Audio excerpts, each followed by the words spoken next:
omuntu bw'ava ojjiddirikawo eddibu lizibu okuddawo ate nga Messi abadde empagi nnene nnyo ffe tutandika okukola ebintu bino nga Messi twamuwulira waali Amooti Amalula family actually nze naddala nze okitegeera kuba kwate waliwo ddako okitegeera nga tuvudde mu lwali saagala kuteeka mu mboozi yange eno emboozi yange nga negomba Messi negomba Amooti n'omugenzi Pade okitegeera so nene Messi naye akoze eki atuvuddeko awummudde ffenna lyekkubo basebo ne bannyabo tukkirize nti kaba kaseera nga katuuse nga kakuwummula baso ne bannyabo nze nawulira DJ Messi oyo nga tebannanzaala nga ye akyali DJ Messi yogera amazima nga tuvudde mu kusaagirira ku mugenzi yogera amazima ki mazima ki nti Messi waliwo nga Messi tebannamuzaala kuba bwezijjayo ebyama byo ensi yonna ejja bitegeera wali okola waffe dadi akuleeta eka otandika otwalanga ente ezinywa amazzi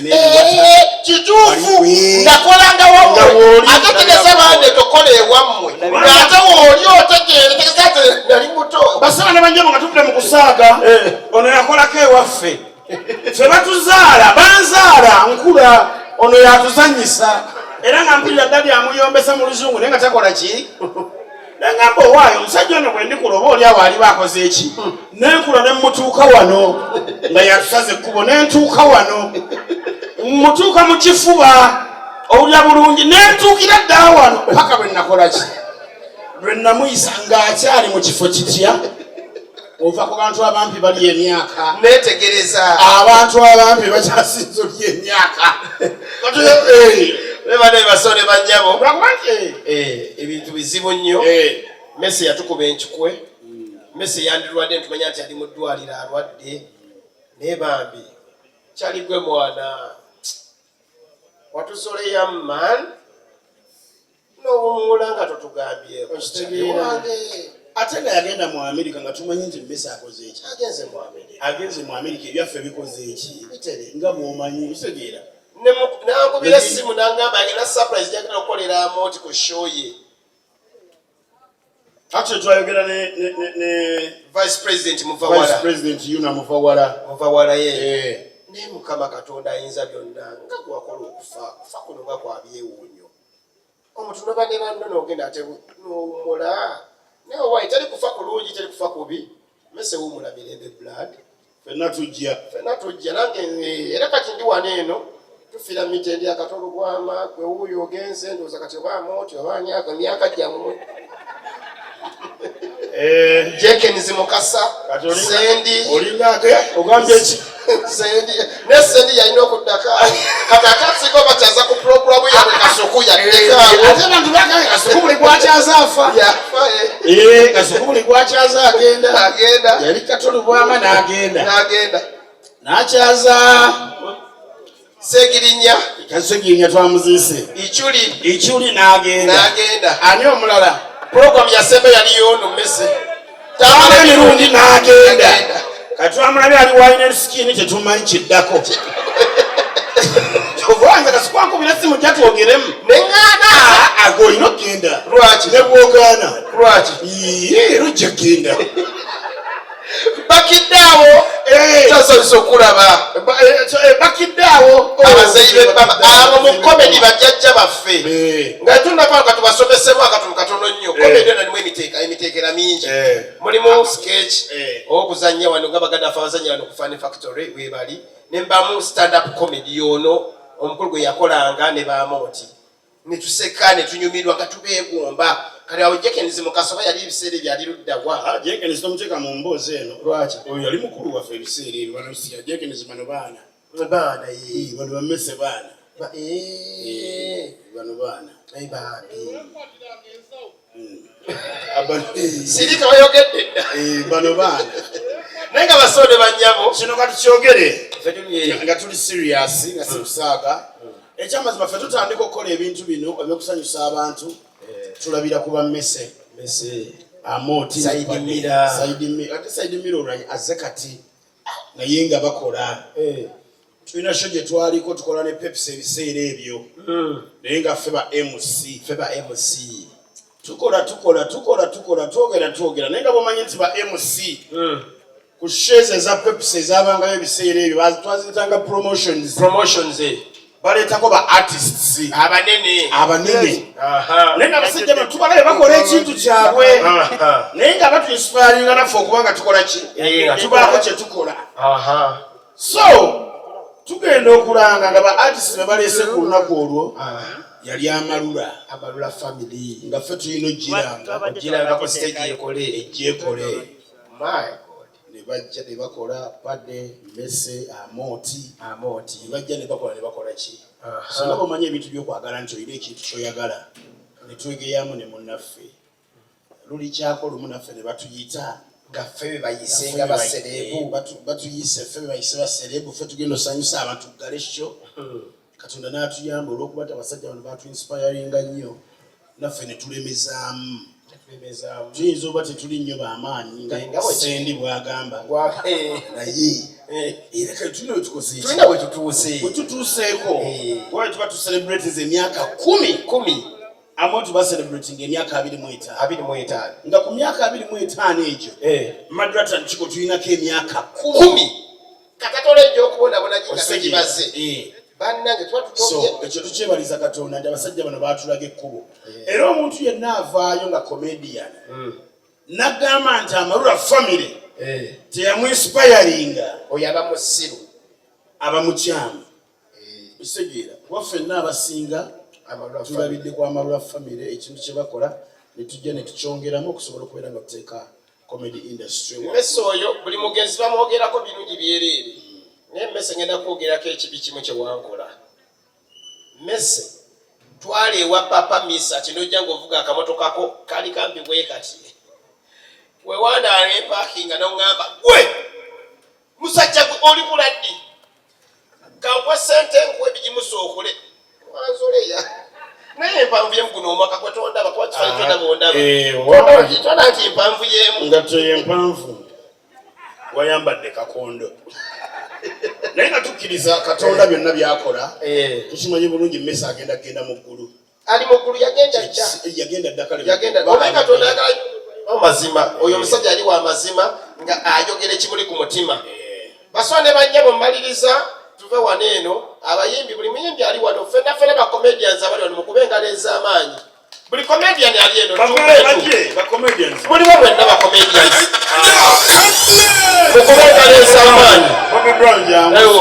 mwenna mujje Snake mwenna mujje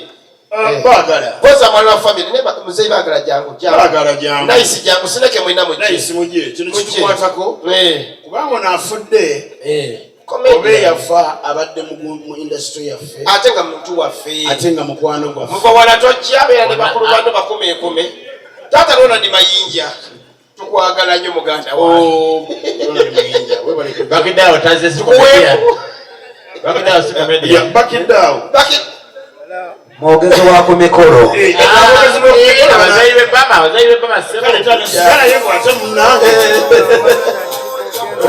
twagala okwaniza Bernard okuva mu USA yawadde mu nteekateeka z'okukomyawo Bernard agenda kujja tukuyamuyita mbitibwa bingi bw'oba ali comedian bamivaayo basole bannyabo bw'oba oli comedian ng'oli mumpi jangu mu maaso beyanjuleko bw'oba oli mumpi tujja kweyanjula soke tuyime fe abayise kati mulire kaleera kakkana basole bannyabo muteweta naye wuuyo mutewete wuuyo basole bannyabo guno okufiirwa kwaffe tufiiriddwa comedian munnaffe Mukama mumbuze emirembe naye wallahi ya Mungu abayimbi babeerawo abukyaza okimanyi tujjula wano naye kuffe tufunye bano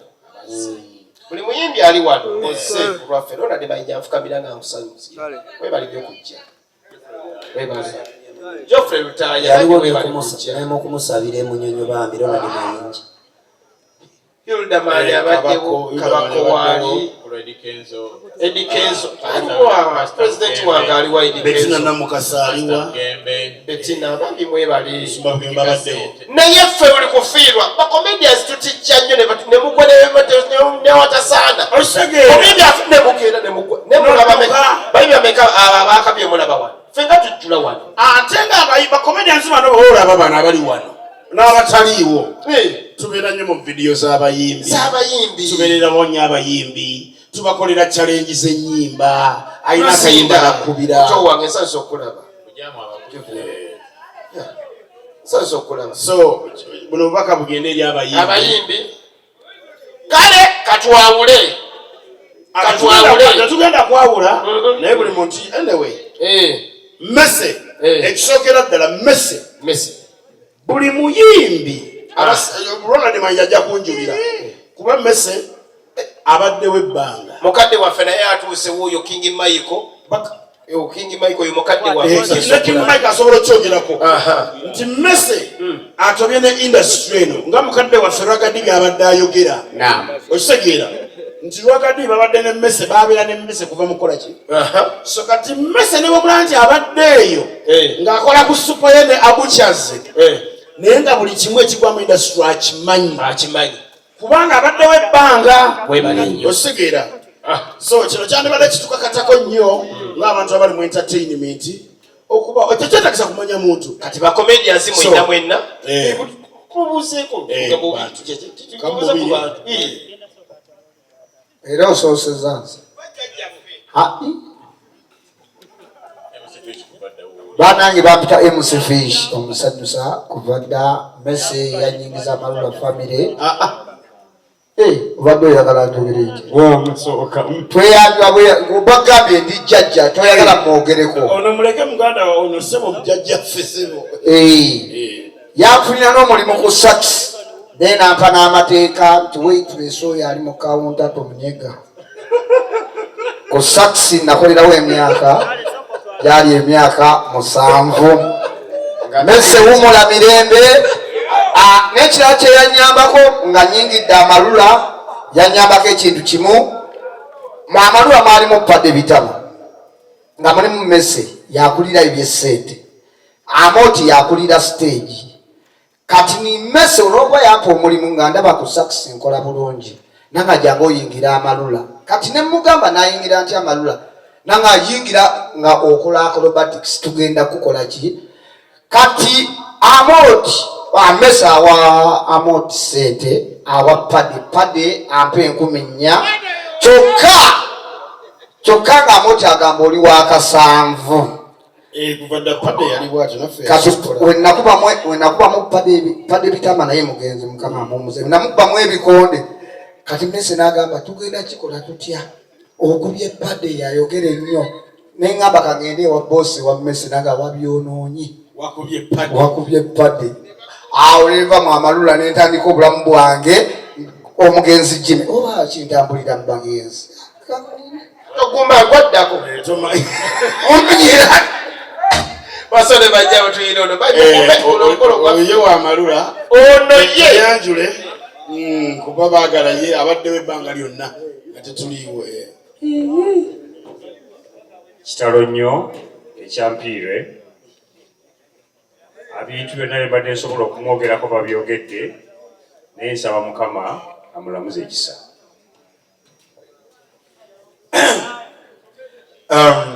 Ladies and gentlemen, by Twitter, by Tumbetu, I'm a young man. My name is Warwick Housefor, and I'm a Black American. I've been with Mercy for a long time. Everyone here has been coming and telling stories about the late Mercy, but of course we're not gonna say stories because you know, like olusinikira binnyo ate gwe kati ate otumanyira bumanyiisi yogera ku mugenzi temuwuliriza nammwe. Sir, about the little thing you can say about the late, ladies and gentlemen, is we respect and as we can to Uganda like everybody so asembeza akagambo liipu genda RIP baganda fe makubiri tumbe tume relaxi makubiri ngaliza amanyi basole ya sister waswa abantwins banayi ebyaddala tunyoleddwa nnyo nga ffe bakomedian okulabika nti tuvudde buto ng'abantu abo be batulaga ki ekyokukola mu industry eno naye nga nze waswa abantu